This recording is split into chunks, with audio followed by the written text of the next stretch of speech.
CM ಹೇಳಿಕೆಯ ಬೆನ್ನಲ್ಲೇ DCM ಅಂತರವನ್ನ ಕಾಯ್ದುಕೊಂಡ್ರ? ಈ ಪ್ರಶ್ನೆ ಮೂಡುವುದಕ್ಕೆ ಕಾರಣ ಒಂದು ದೃಶ್ಯ. ಸಚಿವರ ಜೊತೆ ಸಿಎಂ ಫೋಟೋ ಶೂಟ್ ಅನ್ನ ಮಾಡಿಕೊಂಡ್ರೆ ಅದರಲ್ಲಿ ಕಾಣಿಸ್ತೇ ಇದ್ದಿದ್ದು ಡಿಸಿಎಂ ಡಿಕೆ ಶಿವಕುಮಾರ್.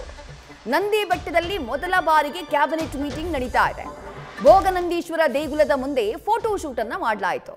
ಆ ಫೋಟೋ ಶೂಟ್ ಸಂದರ್ಭದಲ್ಲಿ ಡಿಕೆ ಶಿವಕುಮಾರ್ ಅವರನ್ನ ಹೊರತುಪಡಿಸಿ ಬೇರೆಲ್ಲರೂ ಕೂಡ ಇದ್ರು. ಆ ದೃಶ್ಯಗಳನ್ನ ಗಮನಿಸ್ತಾ ಇದ್ದೀರಿ.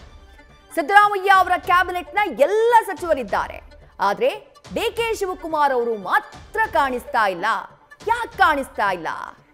ಈಗ ಆಗ್ತಾ ಇರುವಂತಹ ಬೆಳವಣಿಗೆಗಳ ಮಧ್ಯೆ ಡಿಕೆ ಶಿವಕುಮಾರ್ ಅವರ ಅನುಪಸ್ಥಿತಿ ಇದೆಯಲ್ಲ, ಆ ಅನುಪಸ್ಥಿತಿ ಕುತೂಹಲ ಕಾರಣ ಆಗ್ತಾ ಇದೆ. ಯಾಕೆ ಅವರು ಗೈರಾಗಿದ್ದಾರೆ? ಇದರ ಹಿಂದೆ ಬೇರೇನಾದ್ರೂ ಅವರ ಮುನಿಸಿನ ಕಾರಣಕ್ಕಾಗಿ ಗೈರಾದ್ರ? ಸಿಎಂ ಸಿದ್ದರಾಮಯ್ಯ ಅವರ ಹೇಳಿಕೆಯಿಂದ ಬೇಸರಗೊಂಡು ಗೈರಾದ್ರ, ಕೋಪಗೊಂಡು ಗೈರಾದ್ರ? ಗೊತ್ತಿಲ್ಲ. ಬಟ್ ನಂದಿ ಬೆಟ್ಟದಲ್ಲಾದಂತಹ ಕ್ಯಾಬಿನೆಟ್ ಮೀಟಿಂಗ್ ನ ಸಂದರ್ಭದಲ್ಲಾದಂತಹ ಫೋಟೋ ಶೂಟ್ ಇದು. ಭೋಗನಂದೀಶ್ವರ ದೇಗುಲದ ಮುಂಭಾಗದಲ್ಲಿ ಎಲ್ಲರೂ ಇದ್ರು, ಎಲ್ಲ ಸಚಿವರಿದ್ರು, ಆದ್ರೆ ಡಿಸಿಎಂ ಡಿಕೆ ಶಿವಕುಮಾರ್ ಅವರ ಅನುಪಸ್ಥಿತಿ ಅಲ್ಲಿ ಬಹಳ ಸ್ಪಷ್ಟವಾಗಿ ಗೋಚರಿಸ್ತಾ ಇದೆ, ಬಹಳ ಕ್ಲಿಯರ್ ಆಗಿ ಕಾಣಿಸ್ತಾ ಇದೆ.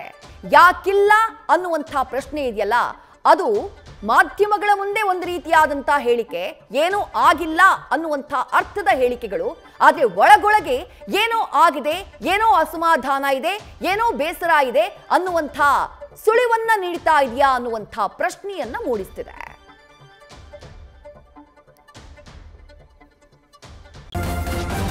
ನ್ಯೂಸ್ ಫಸ್ಟ್, ನಿರ್ಭೀತಿಯಿಂದ ನಿಮ್ಮ ಪರವಾಗಿ.